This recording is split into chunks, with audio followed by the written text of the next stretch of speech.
de inmediato con la abogada penalista Romy Chan. Gracias por atendernos. Bienvenida. Muchas gracias por la invitación, Mario.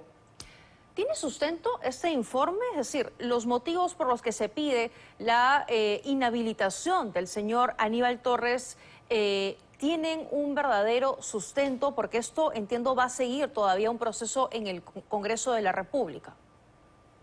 Así es, bueno, en realidad él está un poco haciéndole un juicio político, ¿no? Y un juicio político implica un comportamiento que se considera atento contra lo que dispone nuestras normas y también contra lo que dispone la Constitución. Desde el punto de vista constitucional, desde el punto de vista político, los congresistas son libres de, en el ejercicio de sus funciones de fiscalización, poder realizar este tipo de eventos, este tipo de juicios, ¿no?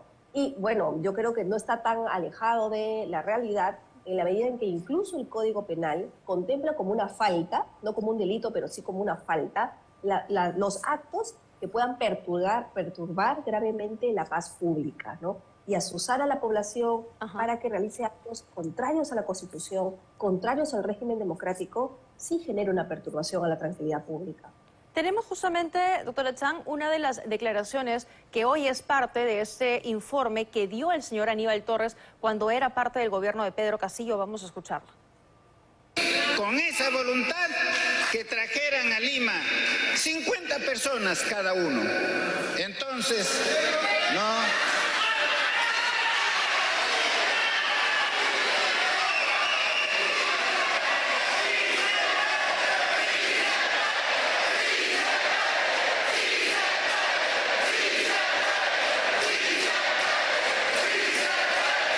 lo harían arrodillar a los golpistas. Nos decías que azuzar a la población era pasible de una infracción. En este caso, lo que dice el señor Aníbal Torres, ¿encaja en ese concepto?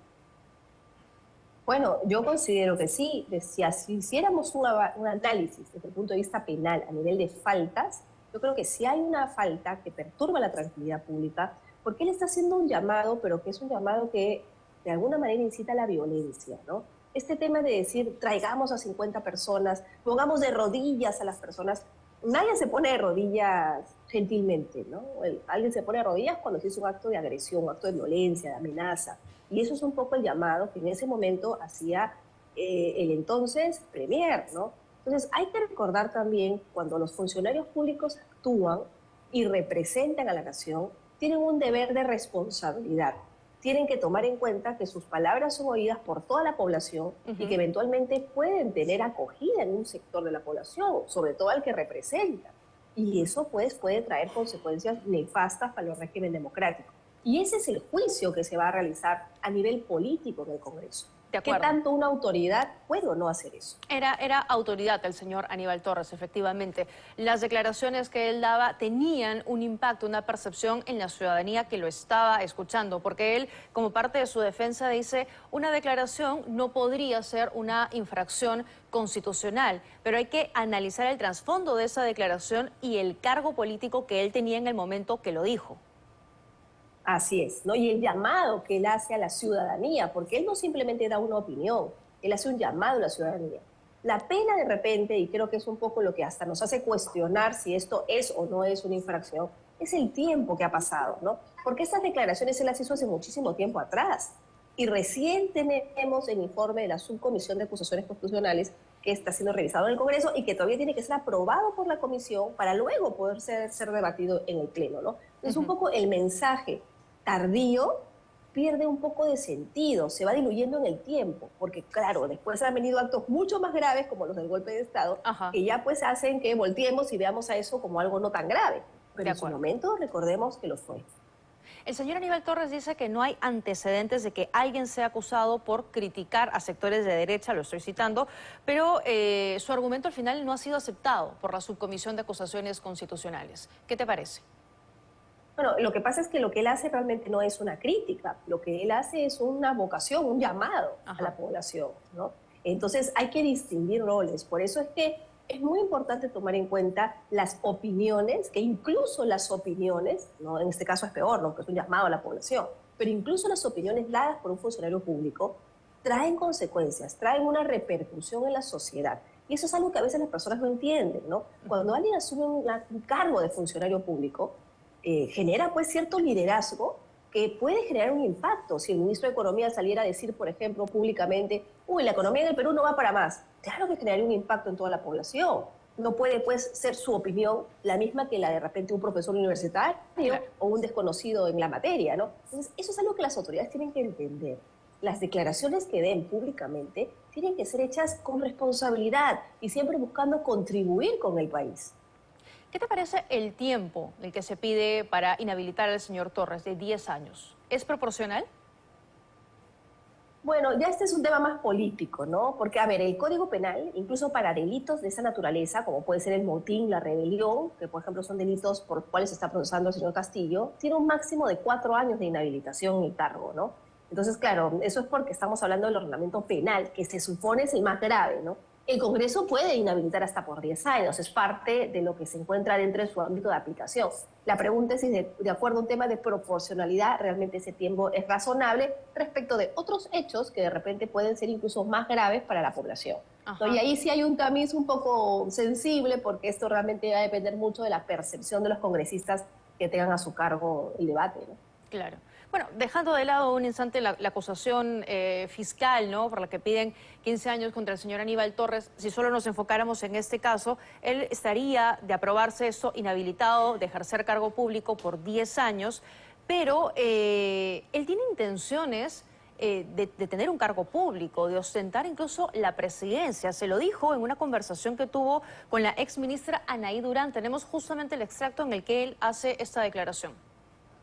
Lo pide el sur del Perú, lo pide el centro del Perú, lo pide un sector del oriente del Perú y es posible que vayamos a una candidatura. Repito, no se puede desdeñar a la voluntad popular en ese camino. Aníbal, muchas gracias. Presidente.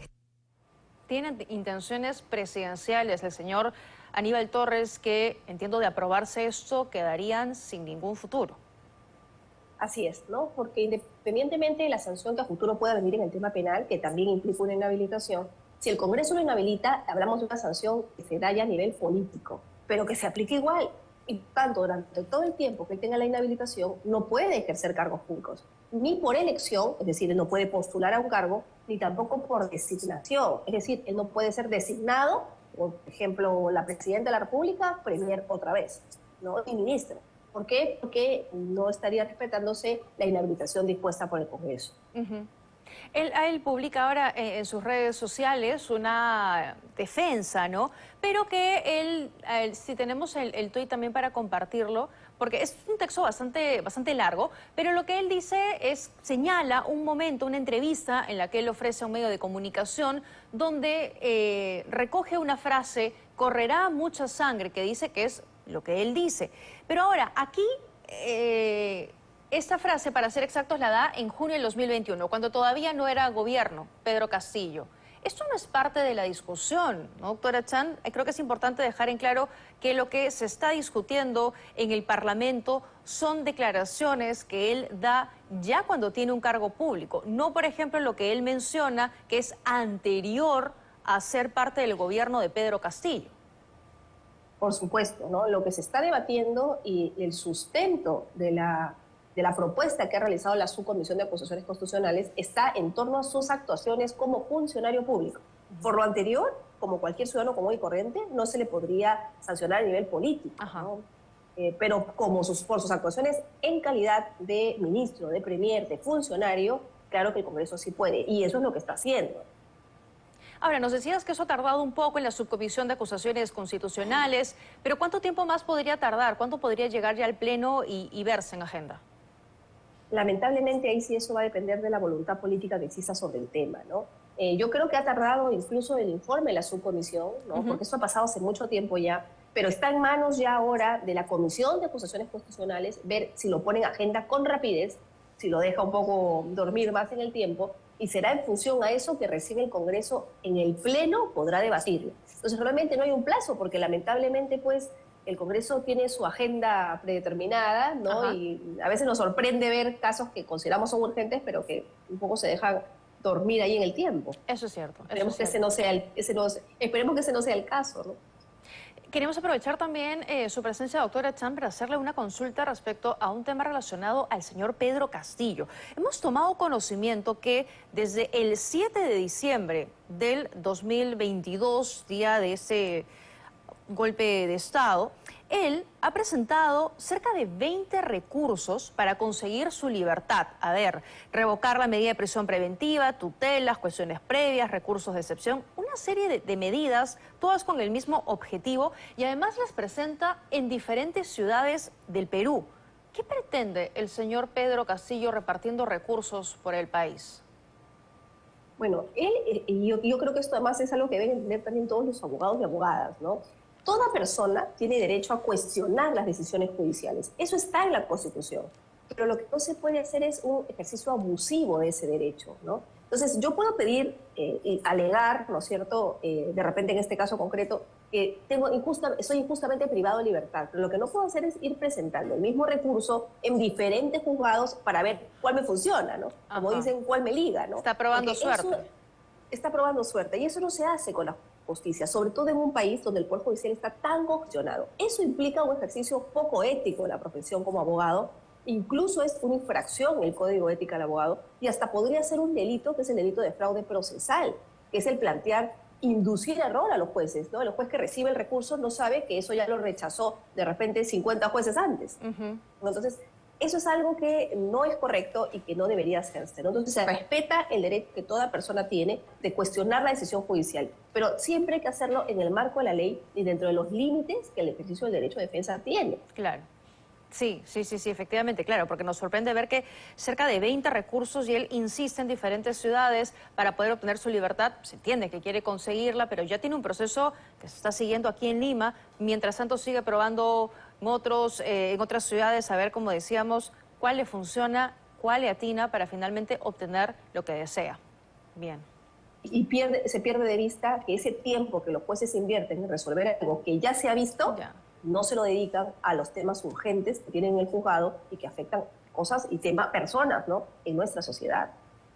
¿Podríamos hablar de una infracción, digamos, para la defensa del señor Pedro Castillo? ¿Es un tema ético? ¿Cómo se actúa en este caso? Sí, es varias cosas, ¿no? Dependiendo de si el escrito es exactamente el mismo y el pedido es exactamente igual y se trata de sorprender a los jueces, esto puede ir desde una infracción ética que se sanciona a nivel del Colegio de Abogados hasta incluso un delito, que es el delito de fraude procesal. Justamente sanciona a toda persona que induce error a los jueces presentando varios pedidos por lo mismo sin advertir que eso ya se resolvió antes, que fue desestimado por jueces anteriores, ¿no? Entonces, en verdad, puede ir desde infracción ética hasta incluso sanción penal. Bueno, la suerte del señor Castillo ya parece echada, ¿no? Por el análisis que hacen penalistas, y te pido también el tuyo, parece que ya la suerte del señor Pedro Castillo, pues, sería por lo menos la de ser sancionado por los delitos por los que hoy se le está investigando. Sí, porque su defensa él no centra su defensa en el hecho de que no hubieron armas, no hubo un alzamiento en armas, ¿no?, que es un término que se usa en el delito. Que no se ejecutó. Sin embargo, que no se llegó a ejecutar, pero ese es el punto. No se llegó a ejecutar no por causas atribuibles a él, no se ejecutó porque al final no le hicieron caso, pero claro que él hizo el llamado. Y nuestro Código Penal sanciona no solo el alzamiento en armas efectivo, sino también la tentativa, el intento. Por eso se habla hasta de la conspiración al delito de rebelión. Claro. Y las penas son las mismas. Ajá. Y volvemos aquí a lo mismo, doctora Chan, que no es un ciudadano cualquiera, como decía el señor Torres, sino era el presidente de la República quien estaba dando un mensaje a la nación. No es pues cualquier persona, sino es quien tiene el poder, y en este caso era la televisión, las cámaras, ser él la máxima autoridad. Así es, ¿no? Y además no es el único delito. La Fiscalía también ha planteado el delito de abuso de autoridad y otro delito adicional, ¿no? Y además, ojo, estamos hablando del caso de repente más obvio porque se transmitió en cadena nacional, ¿no? Pero él también tiene otros temas por corrupción, donde también tiene medidas en su contra, ¿no? Y esos casos también son graves. Sí. También tiene otras investigaciones por presuntas organizaciones criminales que se habrían gestado. Muy bien. Quiero agradecerle por habernos acompañado esta noche. Muy amable. Gracias a ustedes. Muy bien.